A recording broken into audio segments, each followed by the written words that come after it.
Bonjour mes amis, j'espère que vous avez passé une bonne journée. Et je vous pose donc la question, est-ce que vous avez entendu parler de Shallum, fils de Hallohesh? Dommage, car dans ce cas-là, vous n'avez pas non plus entendu parler de ses filles, et ça c'est triste. Ces femmes sont extraordinaires. Elles nous offrent un super exemple et presque personne n'est au courant. C'est pour cela aussi, d'ailleurs, que je fais ces méditations, pour nous faire découvrir, entre autres, des choses dont on n'a jamais entendu parler. Et croyez-moi, ça vaut le coup de parler des filles de Shallum. Déjà, ce Shallum, fils de Hallohesh, il doit être un homme lui-même extraordinaire. Avant de parler de ses filles, je vais parler de lui, pour que les hommes puissent aussi pleinement se retrouver dans cette méditation. Notre ami fait partie des personnes qui sont retournées de l'exil babylonien et qui habitent à Jérusalem. Il doit être spécial parce qu'il a été nommé chef de la moitié du district de Jérusalem. Et en plus, avoir des filles comme les siennes, cela ne vient pas de rien. Il a dû, avec son épouse, leur donner une éducation de très haut niveau. Nous sommes pendant la période où, sous la direction de Néhémie, les gens travaillent pour reconstruire ou plutôt réparer les murs de Jérusalem. C'est pour cela qu'il est venu, Néhémie, et c'est à travers lui que Dieu agit d'une manière puissante. Il est entre autres un très bon organisateur.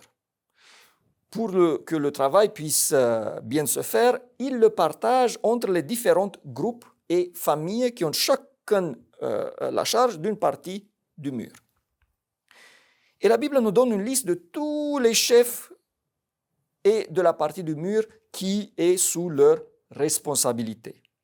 C'est d'ailleurs très ennuyant de lire tous ces noms et les endroits où ils travaillent. Ce sont des passages bibliques qu'on lit sans prêter une grande attention. Et parfois, on peut louper des choses importantes et intéressantes, comme ici les filles de Shallum.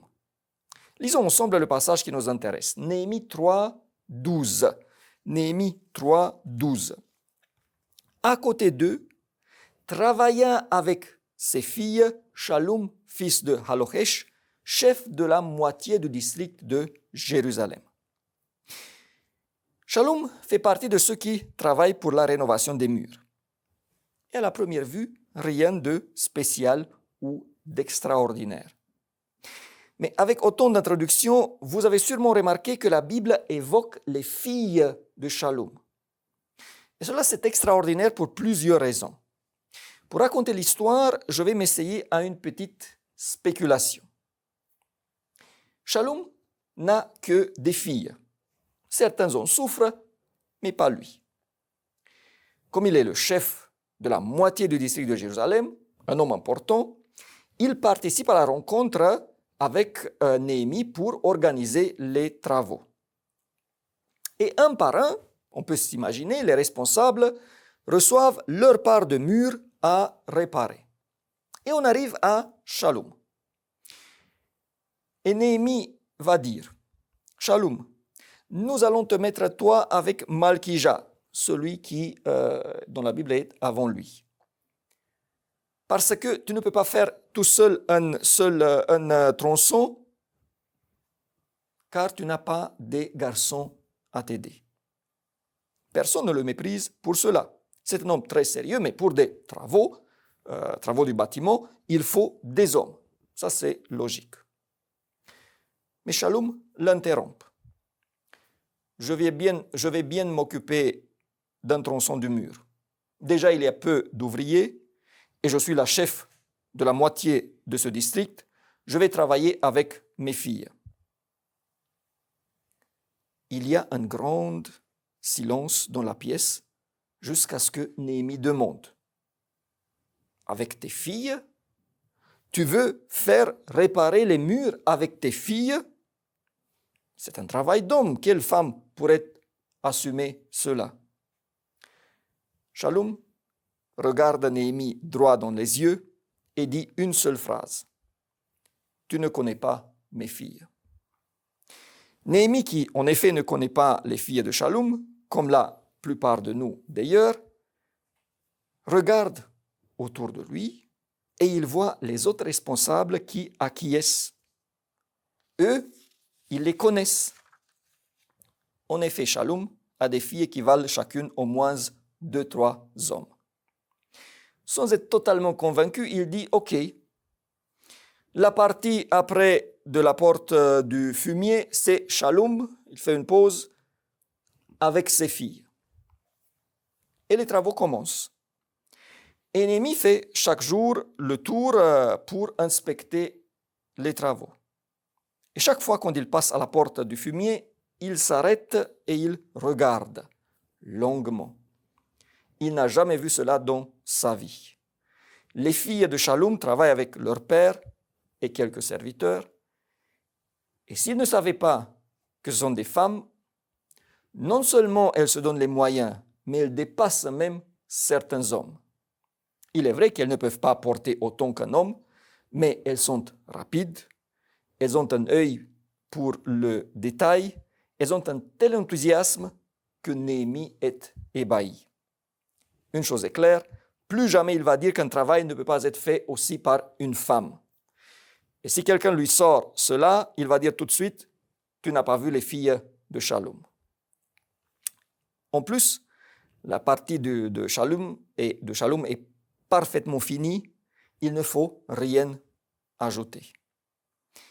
Et à l'inauguration, quand les ouvriers regardent avec joie et reconnaissance leur travail, les filles de Shallum, qui ont changé cette fois-ci les vêtements de travail, brillent par leur beauté. Faut-il encore dire que beaucoup de jeunes de très bonnes familles hébreux, juives, se sont battus pour épouser une des filles de Shallum. Même Néhémie, s'il avait encore un garçon en âge de se marier. Et à partir de là, quand une maman voulait encourager une fille, elle disait « Sois comme les filles de Shallum ».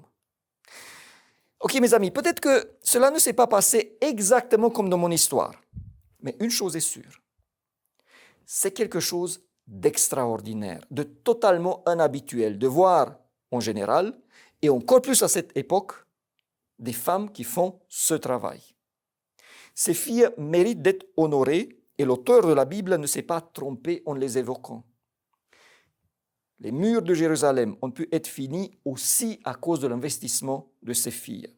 Nous ne connaissons pas leurs prénoms, nous ne savons pas combien elles sont, et pourtant, quel exemple.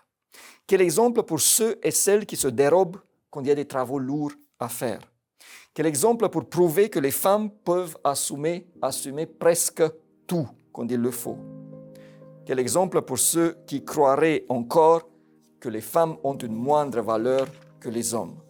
N'est-ce pas une grande perte d'avoir dans la Bible de tels exemples et de ne pas le savoir?